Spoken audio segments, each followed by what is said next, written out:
I'm just watching on our other monitor here for the live stream start up.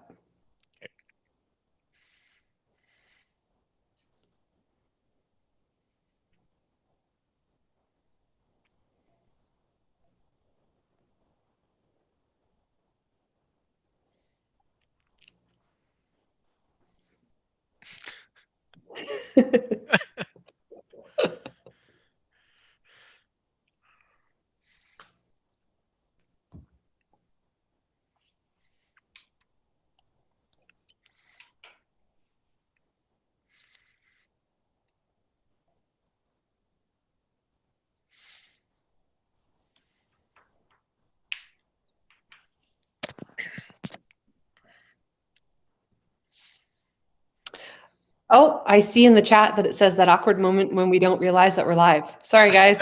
I have the YouTube stream open on another monitor here, and I was waiting for it to kick off. So thanks so much for joining us today for our Q&A. I am Becky Parasato. I oversee the sales and marketing team here at Acro Media. And joining us today as our expert on B2B digital transformation is Matt Gomez. Matt is a senior business developer at Acro Media, and we're just going to have a casual conversation today.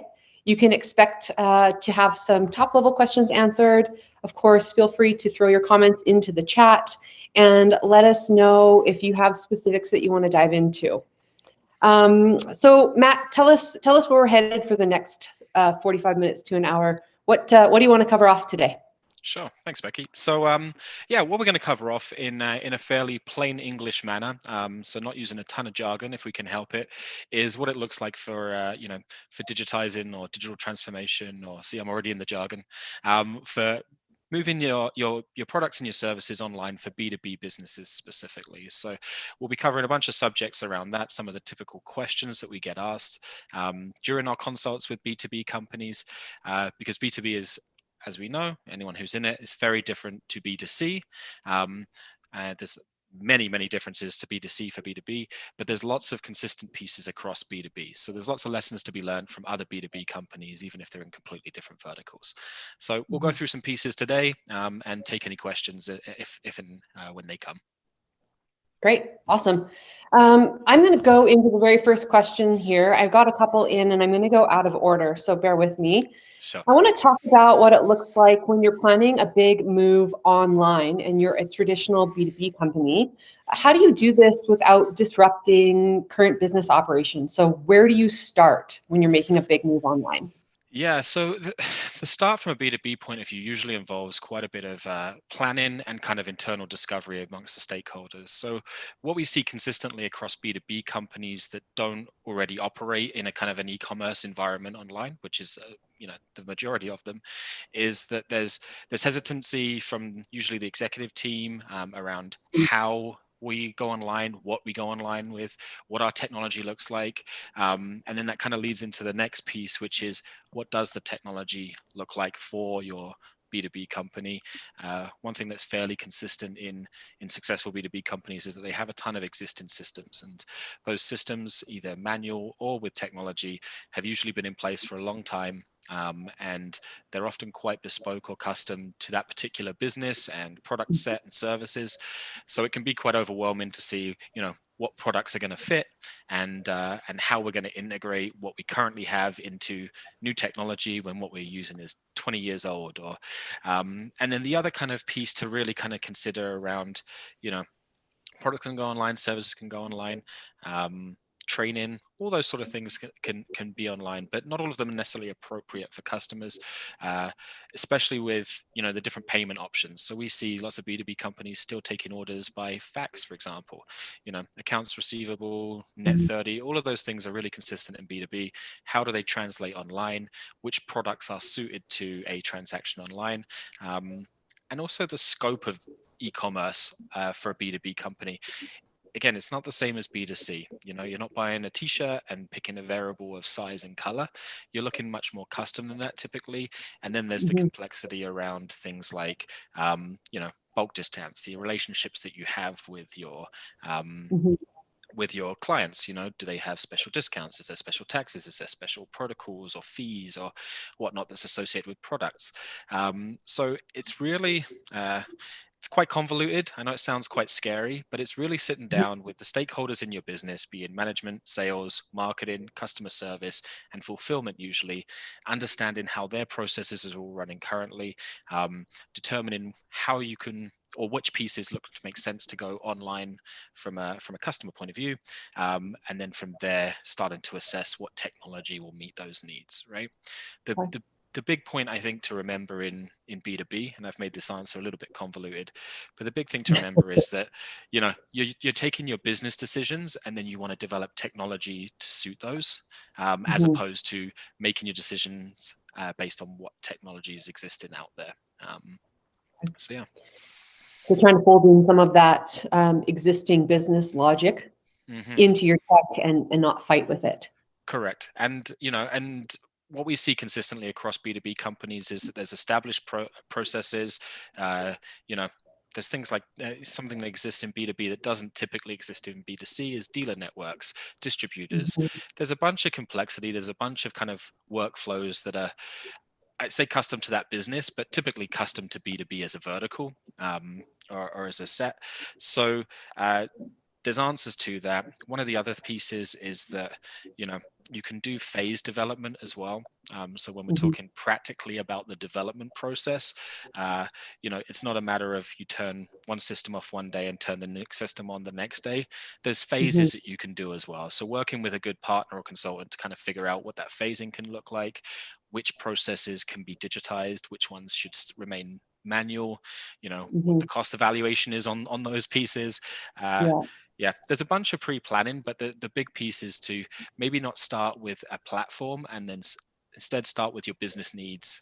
Work out Mhm. what it is you're currently doing, which pieces seem appropriate to take your first steps online, and then working out a technical plan from there. Okay. Awesome. I have a question here. When I'm looking off this way, it's just at my other monitor, so I can follow the questions in the Sure. live chat. Said, hey, thanks for doing this. Question: my company has a bunch of old systems, Mm-hmm. my favorite, Mm-hmm. and that we can't get rid of. Yep. How do we move into ecom with that?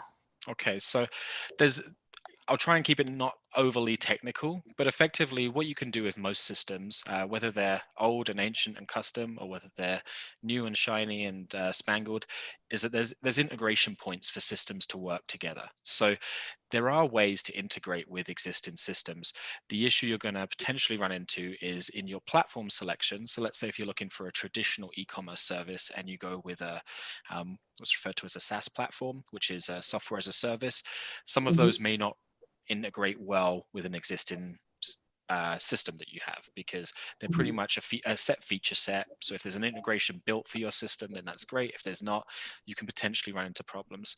But there are other kind of technical architectures or blueprints for online commerce that allow you to integrate with a whole multitude of systems. So we, Mhm. for example, have done a bunch of integrations using open source software, which allows you to integrate with pretty much anything into older legacy systems. So if you have, Can you pause there for a second? sure, So, open source software allows you to connect to an existing legacy system. correct, Okay, that's a pretty abstract answer. What does sure. that mean? What does that mean for a B2B business? What can they expect to be better or different in their day-to-day operation experience and or customer experience, customers being other businesses, Sure. once you're allowed to connect those two data points? So let's say, for example, that your current workflow in a B2B is that you have a system for your inventory, you have a system for your accounting, and you have your order management system where you're literally just keying in the orders themselves. Mhm. Lots of B2B companies, Developing purchase orders and bulk exactly, ordering, for bulk sure. orders. And what we see consistently is that that's a manual process to link those systems together. So someone, a salesperson takes the order, they email it Mhm. over to the purchasing department or the accounts receivable department. They create the order. It then goes through to, via email or sometimes on a handwritten sheet to the fulfillment department. They get a pick sheet for it. They go put it together. They post it out. There's a lot of manual processes typically with separated databases. What we typically look to do when we're looking at kind of digital transformation or digitizing some of these things is that we're able to build automatic triggers to each system. So not necessarily a centralized system that they have to now use a new system, but we link the systems together so that they talk. So that, let's say a salesperson then puts their order into the system, so they have a front end that can automatically trigger the accounts receivable and automatically link to the accounting software, for example, with reminders generate a of purchase payment. order, push over to the Exactly. account team. Push over to the fulfillment team. It could even look at, the database with regards to what shelf and pick number and all of those things are. So Is it it can in be as stock? We can manufacture it. How do we get it there? How long is it going to take to ship?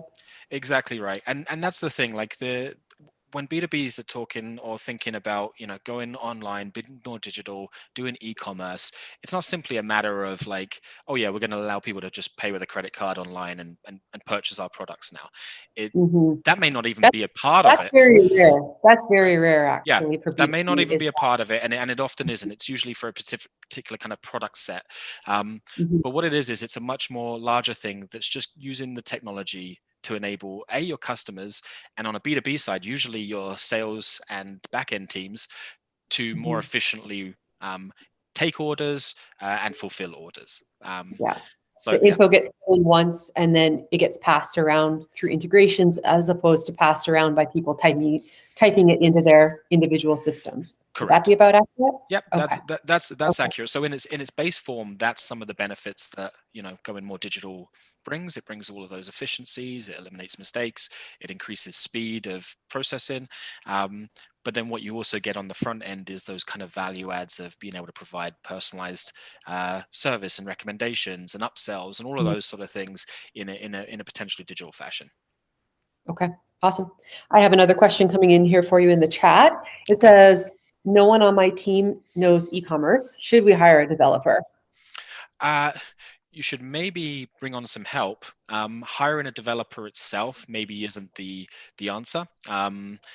I have a real disposition towards hiring a technical project manager and or a product owner within a company to help work with an agency of developers. Is that your belief as well, or do you sway another way on that one? No, I think I would agree with that. I mean, it varies from business to business, but effectively, when you're looking at your online presence now, it's another department within your business, and it's so it needs a team to run it. Now, it doesn't mean that you need 30, 40 people or anything like that. It can literally be a product owner and potentially a technical resource. The product owner is actually, I think, and I agree with you, is probably the most important because they're overseeing the whole system. So the actual development services you can contract out. That's, so yeah, it's great to have it in-house, but you can contract it out. The initial setup and recommendations and, blueprinting or architecting of what your system should look and work like, again, you can hire that out and that can be led by that product owner. But what happens then once your system is built, it's operating, you want someone who's going to continually manage that, so when you're considering who to work with that, there's agencies like ourselves and many others who provide that blueprint, that architecture, and can even provide training to product managers that you're bringing on not only the system that's being developed for you, but best practices, other resources, etc. So yeah, hiring a developer straight out is probably not going to get you a great end result. Yeah, they'll be able to program a solution, but typically they'll lean towards their favorite program language or platforms. So you may well be put in a box that isn't actually right for your business needs, but is right for the particular developer.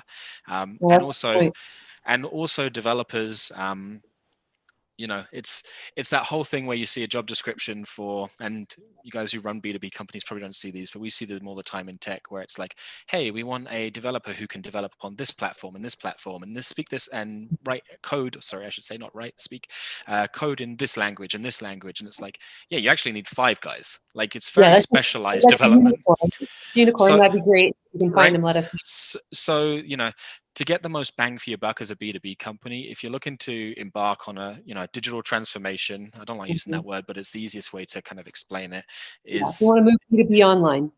correct. If you want to be online, you want to do more online, hire a project owner, and that project owner can be someone who is very technical, or it could be someone who is just very smart, understands the business, and understands that there's going to be technology objectives, right? And as long as they can grasp and put together the right stakeholders in your business to understand the business needs, and then they partner with a good advisor or consultancy, your chances of getting a really good result are pretty high at that point.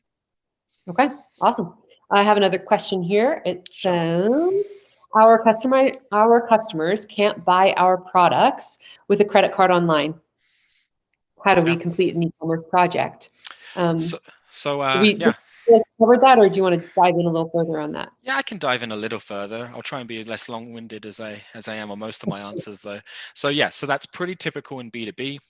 There's purchase orders, as I said. There's there's net 30. There's accounts. There's a bunch of alternative payment methods. Also, from a B2B point of view, pricing is usually much higher. Like, there's custom arrangements. There's a bunch of reasons why just buying on a credit card for a B2B company doesn't necessarily make sense, and the customers won't do that. Orders over $10,000. It's not realistic to put that on a credit card. But there's also a ton of options for B2B businesses specifically to deal with these problems. So there are technology options out there where you can take digital purchase orders. You can do things like that. There's what we touched on earlier with regards to integrating to existing systems. The final conversion on a B2B e-com site doesn't have to be a purchase with a credit card. It's generating an offer, generating an order, in a customized fashion that then pushes to one of your internal systems. So if that's going to an account platform that you have that says, hey, this account has now placed a new order, and it springs into action your manual backend process for fulfilling that order, great. It may well be, we've done ones before where customers can build their solution out. So again, it's a B2B thing. So the particular example I'm thinking of was a fairly customizable and configurable product, but they used a whole network of distributors. So what the platform allowed people to do is it allowed the customer to basically configure and build their order in using business logic and being really smart. But the end conversion wasn't a purchase. It was effectively a lead, a highly qualified and customized lead that was then sent to the local distributor for the person who completed that flow. So again, the outcome doesn't always. You're really letting the shopper do the heavy lifting privately, and then when they're ready to make the purchase, they hit send and the physical engagement can begin. It's interesting. A teammate in marketing was saying to me last week that she just read a piece of research that said that B2B customers want to complete like 95% of the buying cycle. So the research, the pricing, and do their mental purchase. And the last 5% is at the moment when they want to talk to their sales rep. It's not so much of a handshake face-to-face world anymore, especially with current situation, but also you're dealing with people in their 30s now that have come up through the internet generation, and that whole desire to have a sales guy that for 30 years and go for a coffee with, it's dwindling. So giving that option is kind of the experience that we want to lead people towards. 100%. And kind of speak further on that, the big thing to remember when you're a B2B and you're looking at going more online is that it isn't a credit card or nothing, or a no salesperson or nothing. The whole thing can be customized to whatever it is that suits your customers and your internal sales processes. So if a requirement is absolutely that you need that final handshake, you need that salesperson in to complete some checks or to upsell or to verify that this product is actually going to meet their need, or to discuss ongoing contracts and warranty, whatever the things are in your industry, the conversion isn't always just a credit card purchase, right? the technology, and that's why I say the technology shouldn't lead the business needs, and the business needs should lead the technology, because you basically assess what is going to assist our customers here, what's going to allow them to get that information they need, and then allow us to get the information we need from them to then continue in the way that we need to, right? So again, we've seen use cases where there has been a credit card purchase in there. We've seen use cases where it's generated a highly qualified and specific lead direct to a local distributor.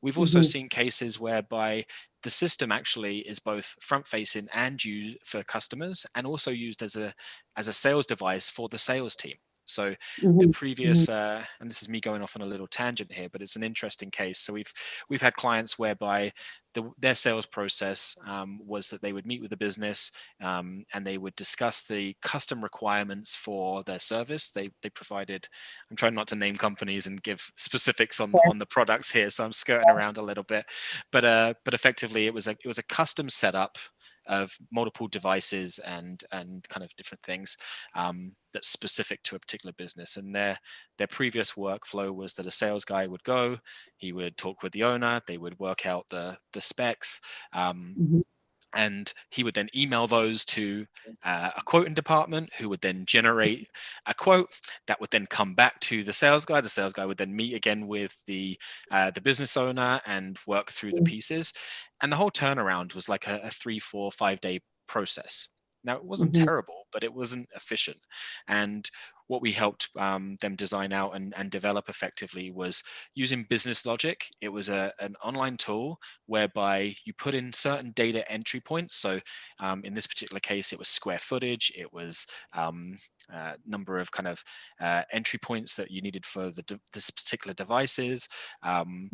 And basically the system would be able to do what the quoting department were doing. It would basically be able to lead the customer through a path.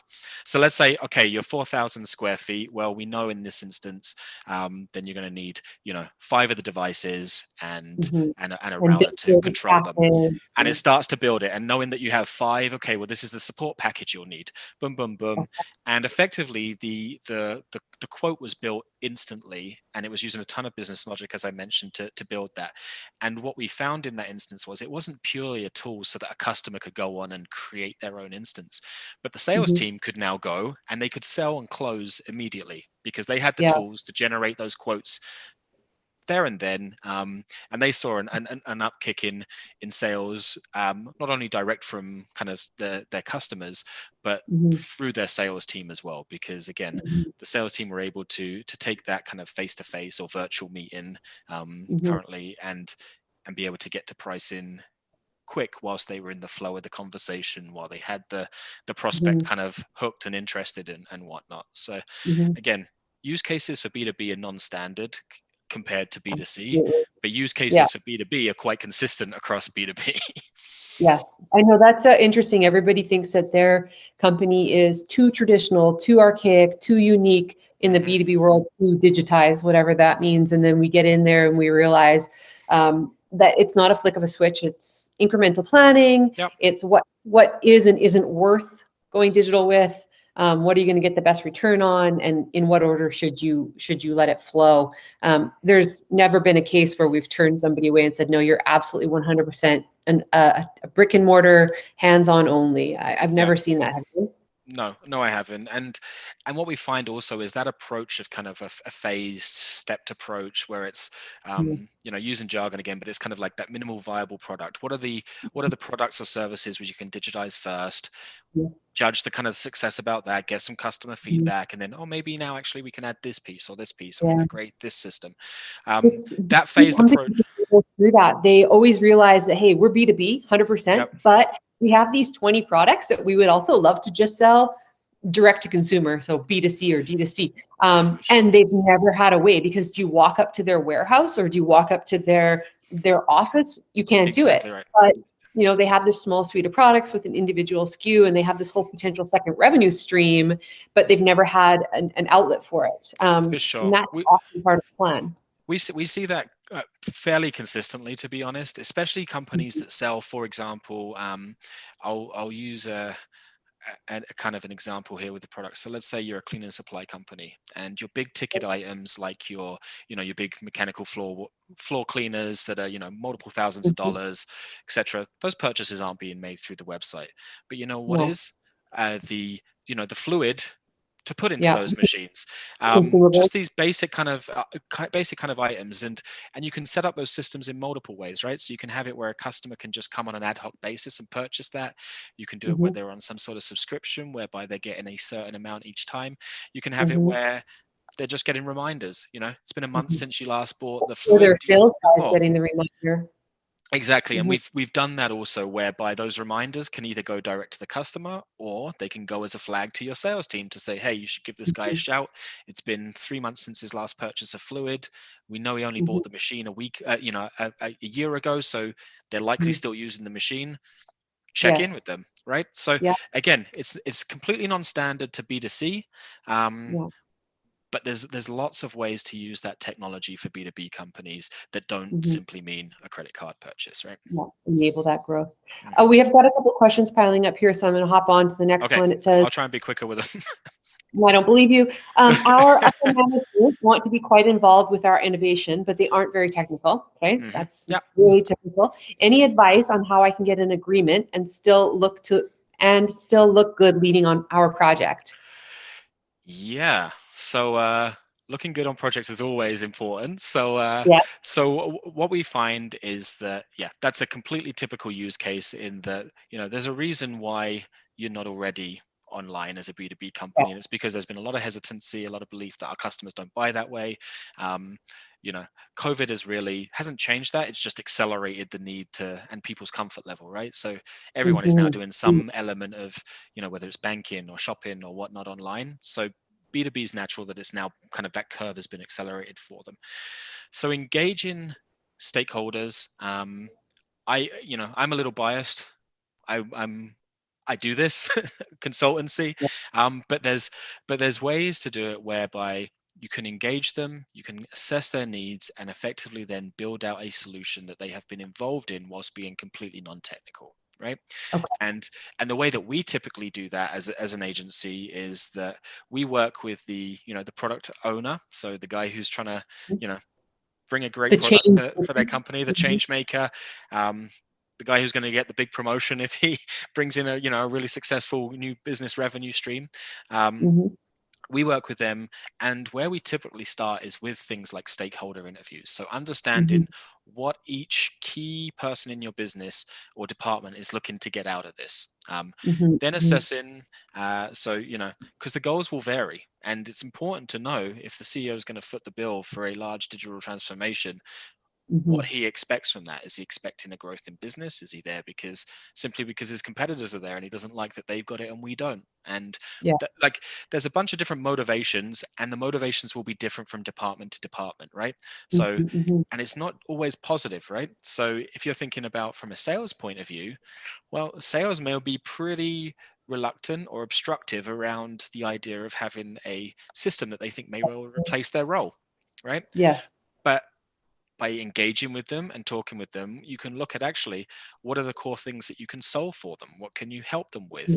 And again, B2B e-commerce doesn't necessarily mean the lack of need for a salesperson. Yeah. And most of the systems we build actually integrate in with the sales team. So they don't negate the need, they just allow them to sell more. Enablement. Yeah. Yeah. Yeah. I want So, I want to dive in a little bit more on this one here. So, um, we're really big on it. We mhm, call it discovery and strategy. yeah. And that's really how you collect all of the data from all of Yep. the stakeholders in a non-technical way to build a hmm plan. Is that a Correct. good summary? That's exactly what we do. Yeah.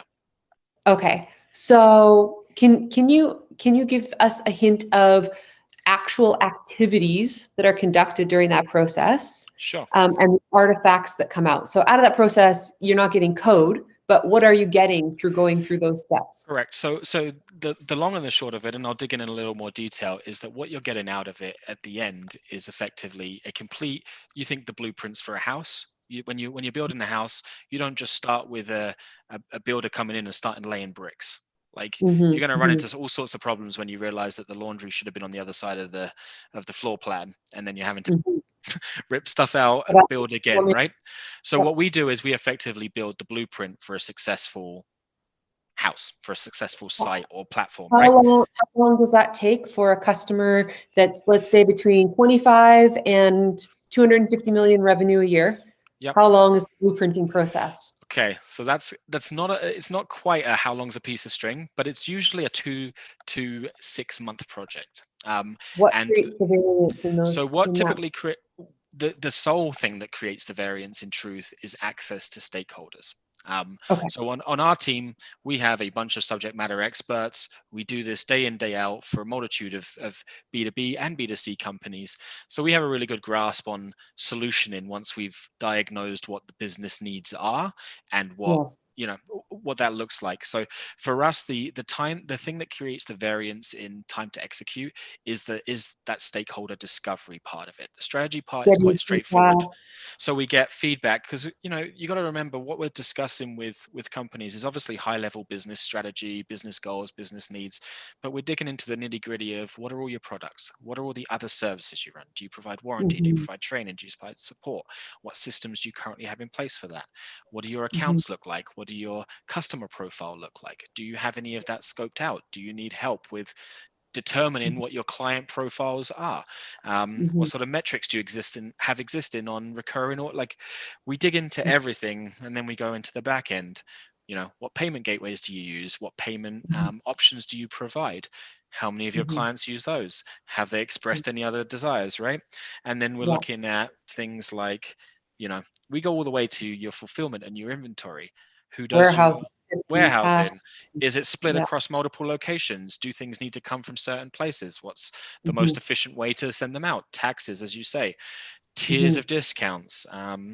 And then the big kind of added one on B2B is, sales teams, dealers, and distributors, because yes. a lot of B2B companies will use either one, two, or all three of those different mechanisms for sales. So how Mhm. does that look for the company? Because the last thing you want to do is bite the hand that's fed you in all this time.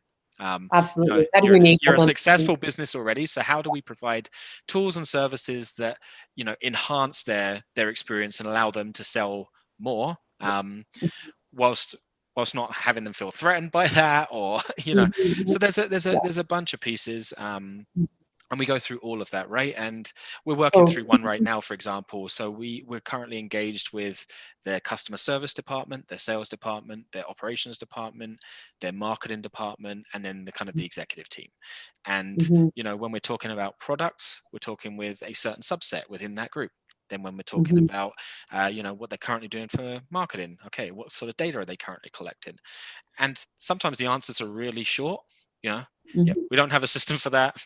We don't know. That's super typical in B2B, and isn't a blocker. But in other mhm, cases, yeah, we actually have a bunch of information around this. We've just never used it to make informed decisions on digital because they haven't been there. So it's a pretty exhaustive piece. The discovery and strategies that we do are very heavily weighted to asking lots of questions and really digging in so that what we architect, the house that we design, is actually mhm, going to meet the family's needs, right? um, mhm. And scalable, they won't outgrow it immediately. And for sure, and that's all part of it, right? Because there's that discovery piece where we're really assessing all of that, and then the deliverables come in the form of an actual blueprint, typically that you can click through and work through. So the question earlier about how do you engage your stakeholders, how do you make them feel confident in what you're doing, we give you mhm, tools that you can actually show them how it would mhm, look and work, and how someone would check out, and what it looks mhm. like on the back end for Doris, who's fulfilling the orders in the warehouse. Like, we can show Yes. all of that without a lick of Prototyping. code being done or a brick being laid, right? Yeah. And what we see consistently is that it eliminates a bunch of skepticism or nervousness around going online, Mhm, and B, it just delivers a much better product because mhm, that all of that scoping and all those little decision points on all how the pieces need to work are made, right? And what we typically see um, out there in just in kind of the digital space is that a company says, hey, we want to go online. You have a few conversations with a sales guy like myself. um, mhm, we kind of scope it out on the fly based on experience and whatnot, but we don't know all of those decision points that are going to be in there. We're not delving in nearly enough detail to be able to quote out a project and suggest a solution. And that's what typically happens. And we don't operate in that way. We commit to basically figuring it out with you in a way that's going to design something that will work for your business needs. Again, not having the technology lead the business needs, the other way around, business needs defining what technology makes sense. And then from there, like, the development can happen either with us internally or with someone else. Sure. Okay. Well, that was a very short answer. Yeah. Sorry about that. I have a couple more questions. Yeah, go for it. So it says we do purchase orders and even take orders by fax occasionally. Not that uncommon in B2B. How do we move online without upsetting our customers? Again, each case is slightly different, but the online piece isn't necessarily to replace all systems. So if you have customers and they're big customers and you're quite comfortable to continue to serve them in that way, then keep serving those particular customers in that way. Sorry,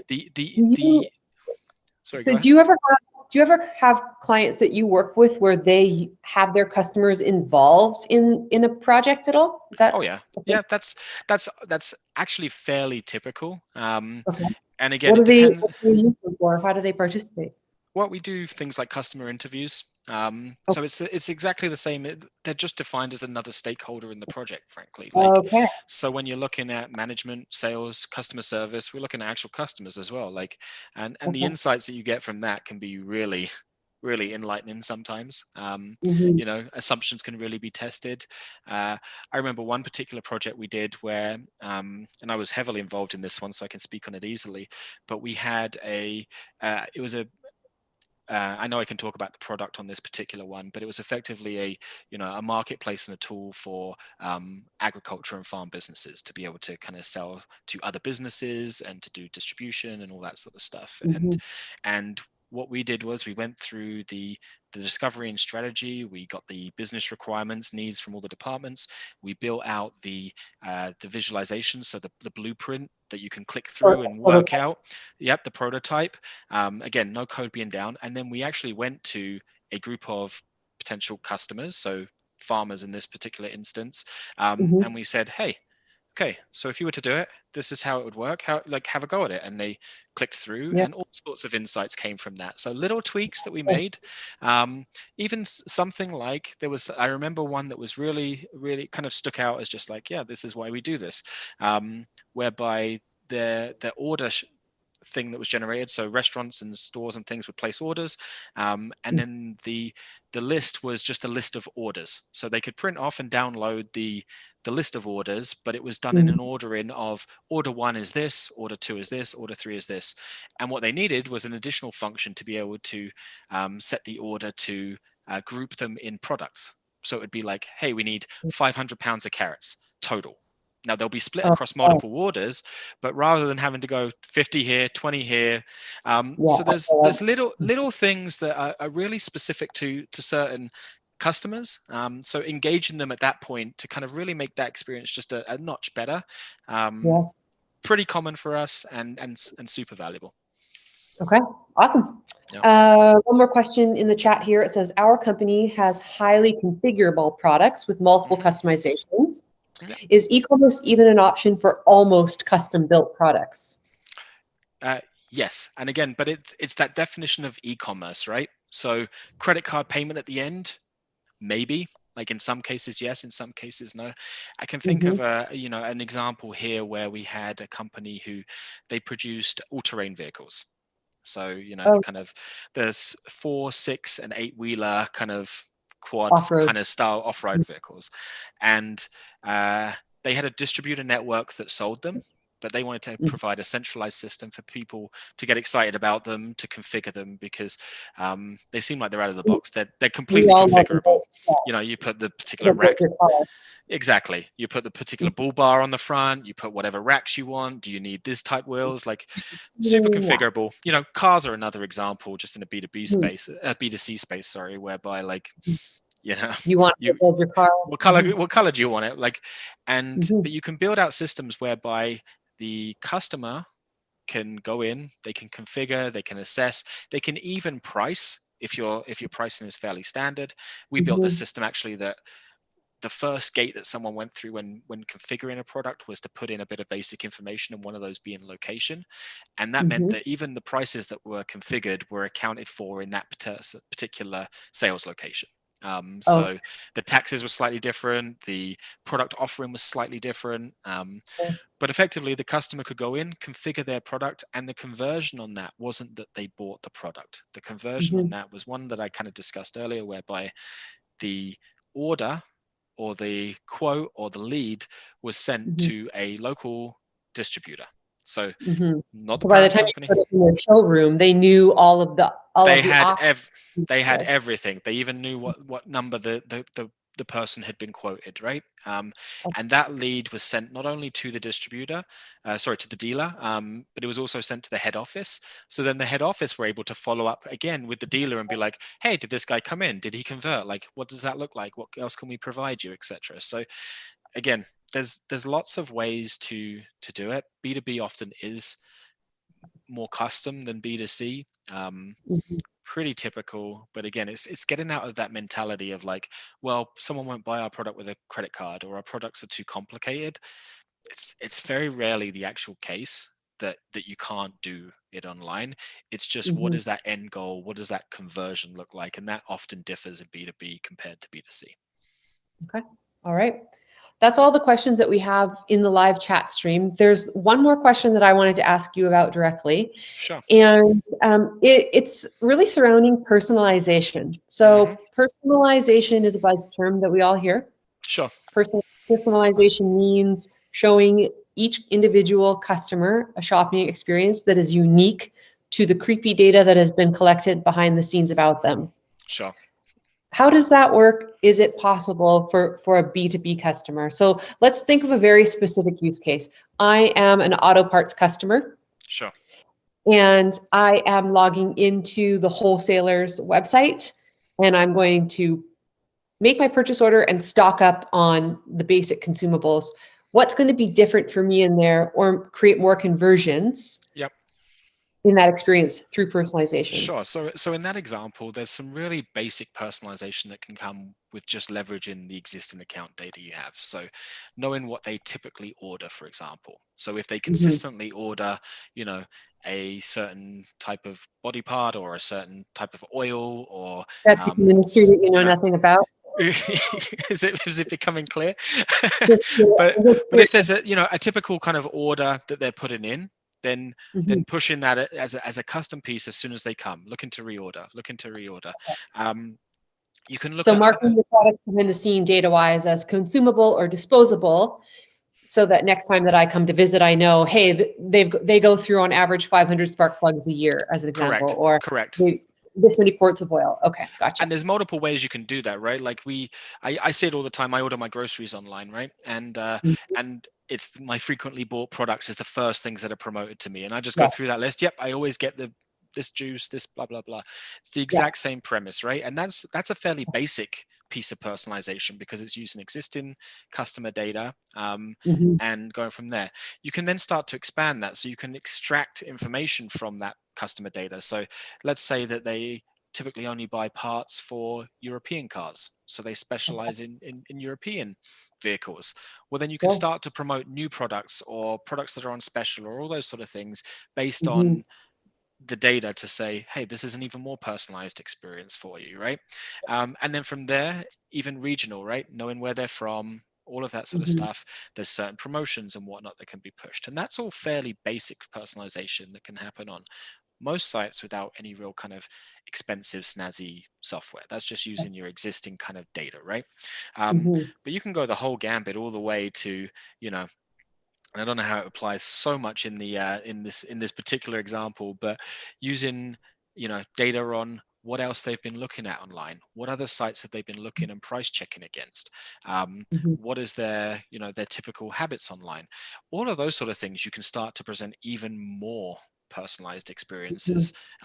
Super creepy, but can be very effective in again pushing promotions, pushing products, and just presenting that more intuitive feel, that personalized feel, where it's almost like a salesperson, where no, we know you as a customer, we know that you've ordered this many, as such we want to offer you this promotion that's specific to you, Doug, at ABC Auto Parts, right? Like so yeah, there's a whole gambit of things that you can do from a personalization point of view, but there's some really basic stuff that can be fairly inherent, and then you can go all the way to the real creepy stuff. Okay, I see a lot of customers asking us questions around customer data platforms, or CDP for short, and they want to just buy a CDP and magically have that do personalization for them. Not realistic. CDPs take a ton of work to configure data. At what point in a business's online maturity should they introduce a CDP? I have a firm belief you don't start with it out of the gate. What's your belief on when you introduce a CDP or a tool? Yeah, I think, well, we obviously know each other. We work together. My mentality is very similar to yours, in that not to oversell to start with and not to overcomplicate to start with, right? So I agree. I think that if you're entering online for the first time, or in any significant way for the first time, a CDP can be quite a bit of overkill. I think from there on after, it's again, the use of a system like that is based on the quality of the data that you're getting, right? And that's where if you you're start. receiving classes still, it's probably not a very good ROI to slap a CDP on data. Correct. So I'm a firm believer in more of a phased approach, and again, working with someone like Acro, doesn't have to be Acro, but someone who understands e-commerce, understands digital platforms, understands B2B, to help you map out, okay, yeah, you know what, ultimately, if all of this is successful, all of these pieces that we're putting in place are successful, then we'll be recording the right type of data, we'll be recording all of your offline material as well.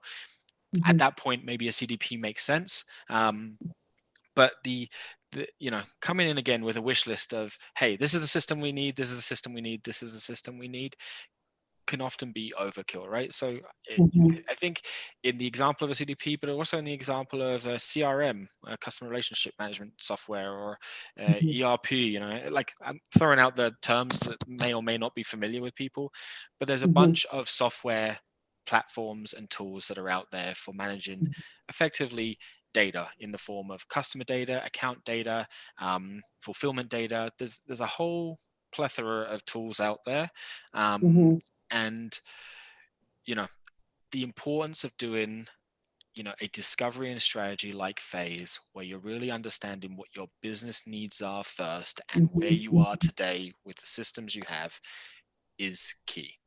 Never lead with the technology, always lead with the needs, and then the tech. Because what a lot of people don't understand, or I shouldn't say don't understand, but one thing to make clear is that technology can be made to do kind of anything. Like if there's a business case for it, it's just a cost discussion. And there's lots of really strong platforms out there that you can shortcut some of that custom development with, and and get security around your custom development. But there's not really a use case that I've ever seen where we couldn't do something. It was just whether it made business sense to do it, either from a time, cost, or return point of view. And so don't let platforms lead you. Think about business needs, think about business requirements, work in a phased approach, and then from there you build out your blueprints. And yeah. Okay. That was the last question I wanted to ask you. Do you have any closing thoughts or comments around getting online for the first time, or upgrading that experience as a B2B company? Yeah, I think it's really kind of, I guess, just to reiterate that last point that I've made, and I've said it over and over again, the time for B2B when they're moving online, I've seen lots fail where they've just gone out and they've said, okay, we're going to get a Shopify Plus. Not that there's anything wrong with Shopify Plus, just to be clear. Just grabbing platforms off but the they're grabbing a shelf. platform, like, we're going to put these products on, we'll do this, and there's not a ton of planning on it.